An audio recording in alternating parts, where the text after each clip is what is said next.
Pinakita ko lang uli kung ano ko kainin ang niluto ko.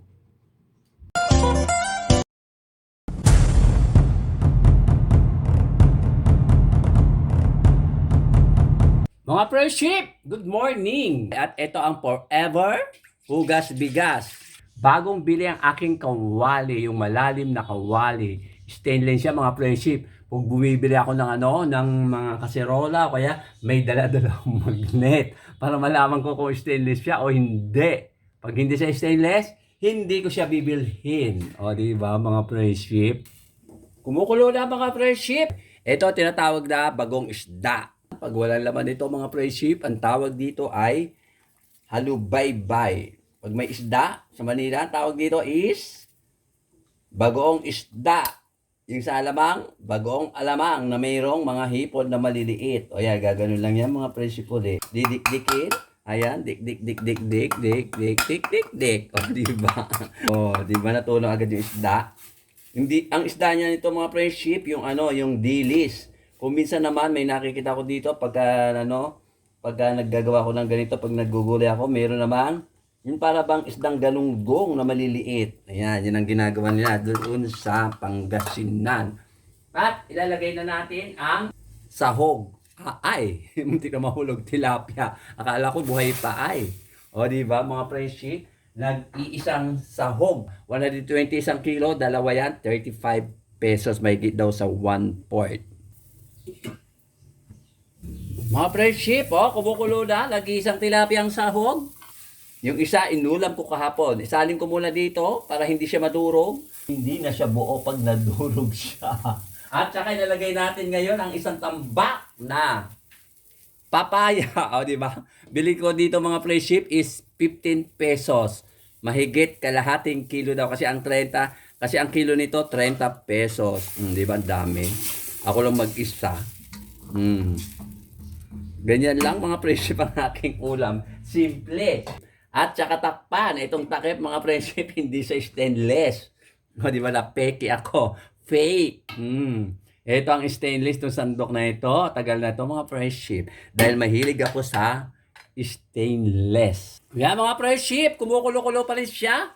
Kaya medyo matagal lumambot kasi ang kakapal lang. Ang kakapal lang aking hiwa sa papaya. Hindi ba ko naman ang hiwa. At ilalagay ko na ngayon ang dahon ng malunggay. In English, moronggay. Moronggay, parang bakla, no? Mga friendship, moronggay. Ito, lalagay na natin mga friendship. Dahil ito na naman na yung lambot na yung papaya. O, di ba? Ganda na tignan. Berding berde. At saka ibabaw natin ang nag-iisang tilapia. At ilalagay ko ngayon dito sa ibabaw. Nag-iisang tilapia. Takpan! O, di ba? Asya nga pala mga friendship, kaninang galing ako sa palengke, bumili ako ng saba. Ang paborito kong saba, ayan, potassium daw ito mga friendship, 20 pesos ang kilo. 20 pesos itong binili ko, nakain ko na yung 3. Masarap daw kasing kainin ang saba na hindi pa masyadong hinog. At saka itong boro, binigay sa akin ng aking friendship, ang aking kakobets W, bili daw niya dito is 10 pesos. O diba? Boro na taga rito sa Cabiao, Tagalog. Kasi sa Kapampangan mga presyo, sa Pampanga, ang buro nila, white. White buro. Ano English ng buro? Ano ba English ng buro? Hindi ko alam mga presyo, pero English ng buro, baka boars. O, di ba mga presyo? Eto, tawag dito, tomato sauce na walang sauce. Ayan, bili ko dito is 10 pesos, 20 pesos ang kilo. Medyo mura-mura pa mga presyo. O, di ba? Mura pa mga presyo ang kamatis. Baka tag-ulan, mahal na. Pati ang sibuyas. Kumukulo na mga friendship ang nag-iisang isdang nasa ibabaw ng gulay. O diba?Ululoy natin mga friendship. At balibalik na rin ang isda. O diba? Simpleng ulam mga friendship. Sobrang tipid ko daw mga friendship sa ulam. Kasi nag-iisa nga ako mga friendship. Ano ba? Diba mga friendship? Bakit? Ako lang naman mag-isa, diba mga friendship? Kaya dapat tipid-tipid sa ulam. Ako yung nag-iisa. Diba sana kung hindi ako umuupa dito? Umuo pa naman ako mga friendship. Ay, yung isda nasa gilid. Lagyan natin dito. Para magkalasa na siya. At tabunan kaya natin para ano magkalasa siya. Yung sabaw sa ilalim. O, kailangan o diba? O, wala na siya. Sira pala. Shout out kay Ma'am Juby at kay Sir Gwen at saka siyempre sa mga magaganda niyang tatlong anak saka sa cute niyang apo. At ganoon din kay Ma'am Ethel at kay Sir Ruben. Shout out din sa kanila at sa magaganda at gwapo ring mga anak nila, mga friendship. At siyempre yung boss ni Impo, si Ma'am Jane at saka kay Sir Arthur. O diba mga friendship. At siyempre sa mga nagtsatsagang manunod sa aking mga vlogs na taga-ibang bansa, mga vlogger at hindi vlogger. Thank you very much.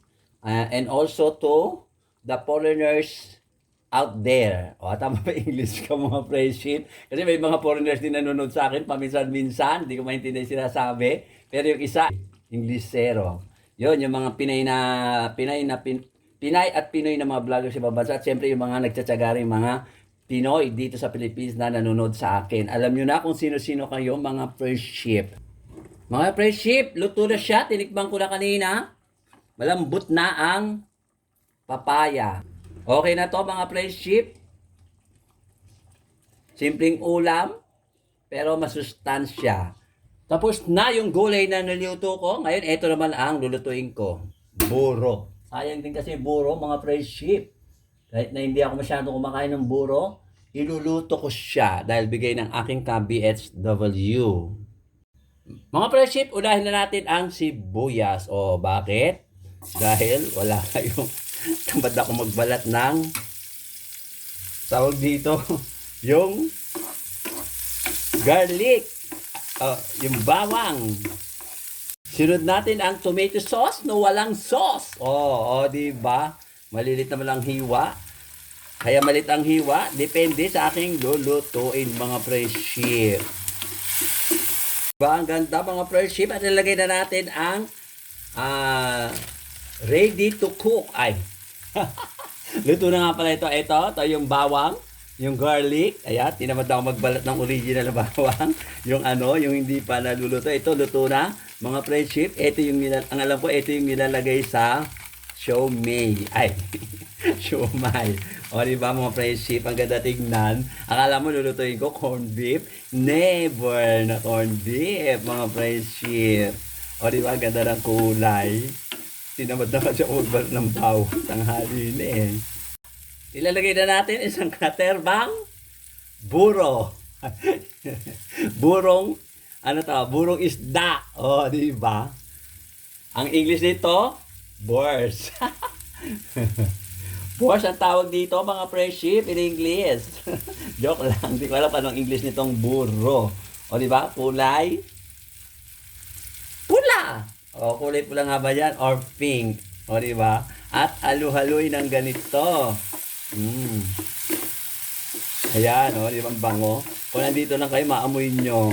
Ang masarap ditong katero nito mga friendship, hindi yung niluto ko kanina, kundi pwede rito pritong isda na mayroong mga nilagang gulay katulad ang palaya, sitaw, okra, talong, ano pa ba?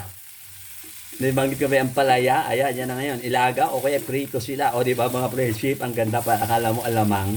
O diba?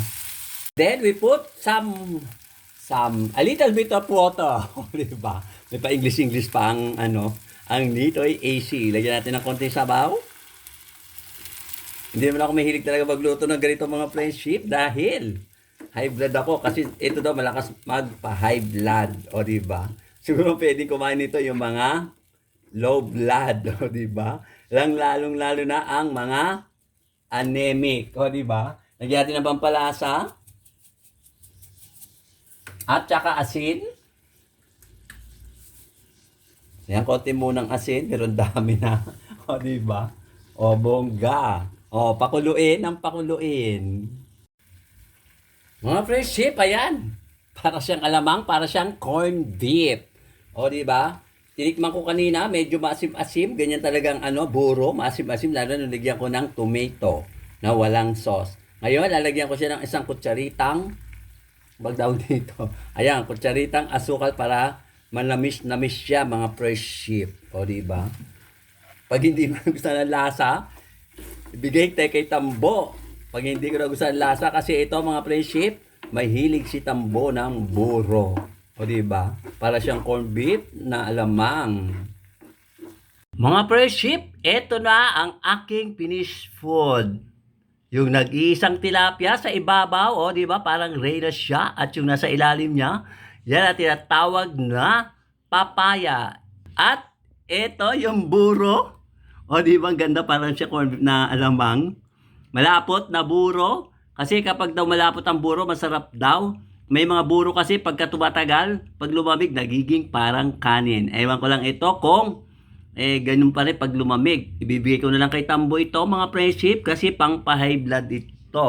Bawal sa akin ang buro. Ayan yung aking finished food na dalawa, na hindi ko naman ulamin yung buro dahil hindi siya katero ng aking gulay at isda. Mga friendship, kakain na ako. Ako lang mag-isa. Ako'y nag-iisa.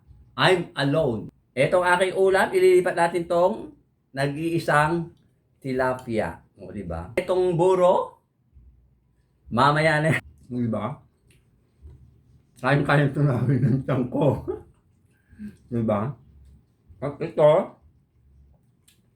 tilapia, di ba pwede sausaw dyan sa buro? Dahil hindi katero yan. Dahil ginulay kung ayaw na sinag sa gulay. O, di ba? Sarap dem. Sarap natin. Plus 11.25 na. Brush itong kinakain ko mga prinsip. France. Ito yung buro, super lapot, super lagkit. O, di ba? Ito ang sabi ko sa inyo, lagkit na, malapot pa. Ewan ko pag natuyo kung malapot pa rin siya, mga prinsip.